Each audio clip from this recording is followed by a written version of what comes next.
All right, let's talk about topic number two. Sam Altman posted on his personal blog here his three key observations about the economics of AI are: number one, the intelligence of an AI model roughly equals the log of the resources used to train and run it.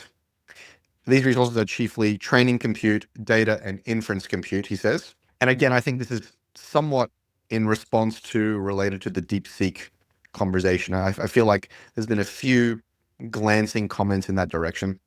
The second point he's made, the second observation he's made, is that the cost to use a given level of AI falls about 10x every 12 months, and lower prices lead to much more usage. Again, I think this is an observation around DeepSeek and quieting that narrative.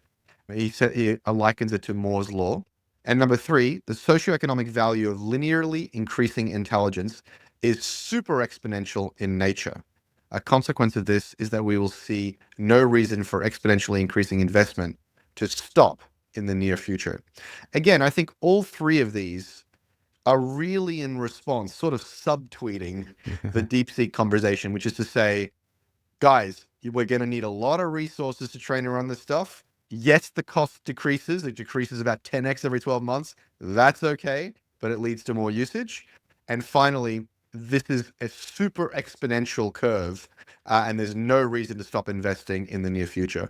So I thought these were super interesting observations in a vacuum. And now kind of reading it again, I think it's a super interesting, if you kind of read between the lines, it's super interesting that he felt the need to clarify the economics of AI, GPUs, compute investment in a post DeepSeek conversation. I think those things are related, tightly related. So I think it's just a bit of nerd talk that's worth unpacking in Sam's observations, which are nearly deliberately obscure. So first of all, he says that the intelligence gained is logarithmic in the amount of resources expended in training. Now, for the rest of us, what that actually is saying is that the amount of resources required to train goes up exponentially. So that was deliberately obscure, right? So, the logarithm and the exponential are opposites of each other. So yes, goes up exponentially. That means it's a very rapid growth in the cost of training more intelligent models. Okay, great. But then he says, I'll skip to observation three because I think one and three are really the big ones.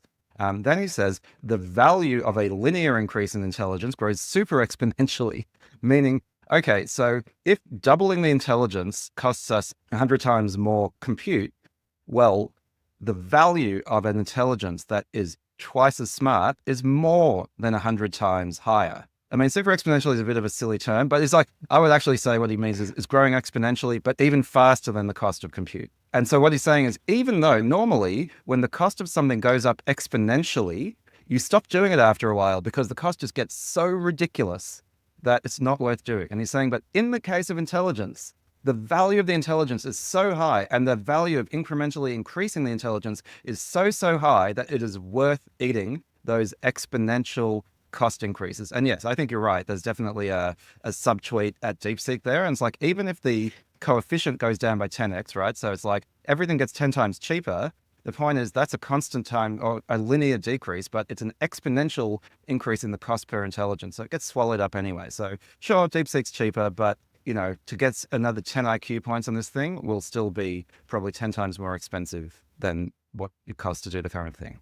Yeah, and again, let's also continue to decoder ring this thing. What he's saying is the billions and billions of dollars we've already committed and the billions and billions of dollars we're still raising and will deploy are not only necessary, they will pay massive dividends, right? That's what he's saying. And he's saying that you really can't put a price tag. That's all he's saying. It's a fancy nerd way of saying Everything's okay. Please keep giving me money. But what he's also saying, and I don't think it's a debatable point, right? Which is the creation of a massive super intelligence is like as close to priceless as you can possibly fucking imagine. Other than perhaps free, abundant energy, the only other thing that could be, as priceless would be free, abundant super intelligence. And so, assuming, putting any skepticism aside, that LLMs or something adjacent to them or something born from them is putting us on a pathway to nearly free, abundant superintelligence for everybody, I don't know how it's possible to argue with the economic equation of like, put all the money in, put it all in now, and win the race at all costs. It's a compelling argument, Chris. It's also an extremely self-serving one, which is, where Sam is clever. What cost, to your point, Chris, is worth paying for infinite superintelligence? In a sense, an infinite cost is worth paying. What a great argument to make when you're out raising capital. It's ballsy. It's a ballsy argument to make, but, not one without some validity. The question is, can OpenAI pull it off? So far, they've been doing a pretty good job. There is this really interesting uncanny valley horizon where it's like, this is fucking amazing. And then you use it, you're like, oh, it's letting me down painfully here, here, and here. But it's like the next version is like, oh my, totally amazing. And then after, a couple of weeks, you're like, oh, actually it's letting me down here, here, and here. And I'm always reminded of there's this really great joke. I'm going to butcher the hell out of it, but with Louis C.K. and he's talking about how quickly we acclimate to things. And he's saying, I remember the first time I sat down in a plane and I had Wi-Fi on the plane, and I was like, this is goddamn amazing. And then the Wi-Fi cuts out halfway through the flight, and everybody's like, oh, this is fucking bullshit. And like, they didn't even know it existed 20 minutes earlier.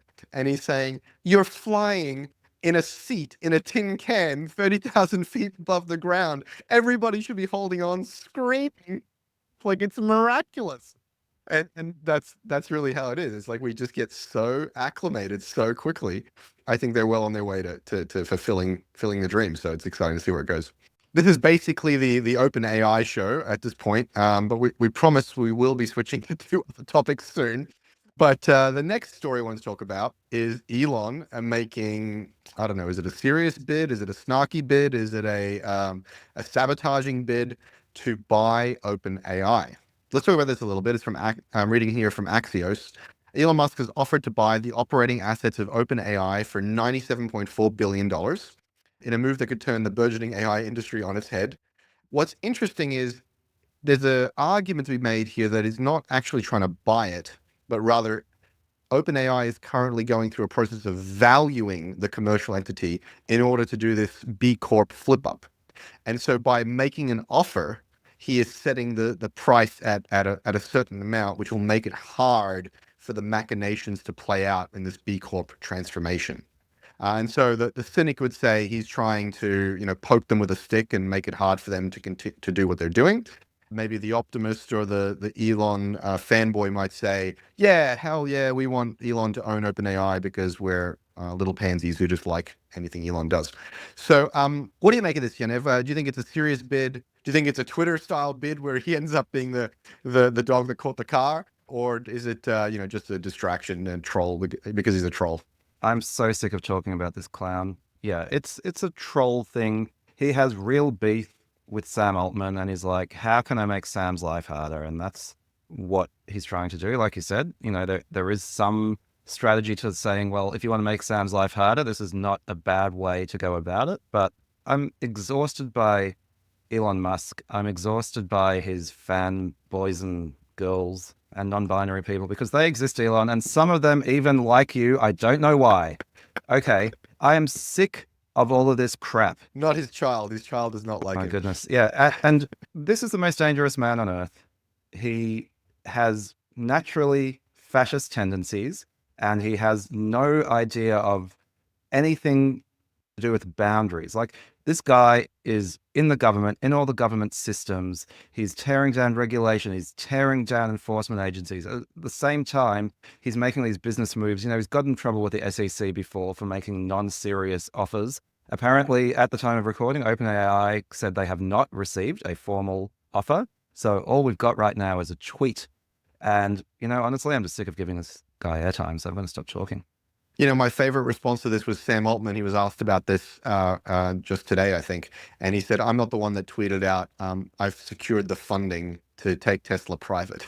Yeah, exactly. Yeah, that's... and sorry, that was in response to Elon saying that, that OpenAI and SoftBank don't have the money for their $500 billion Starlink project. But he's trying to poke us in the eye, and that's just Elon being Elon. I think it's a distraction. But yeah, as you said, it continues to be petulant, childish behavior from someone who's just incredibly powerful and important. And Yep. Should concern everybody.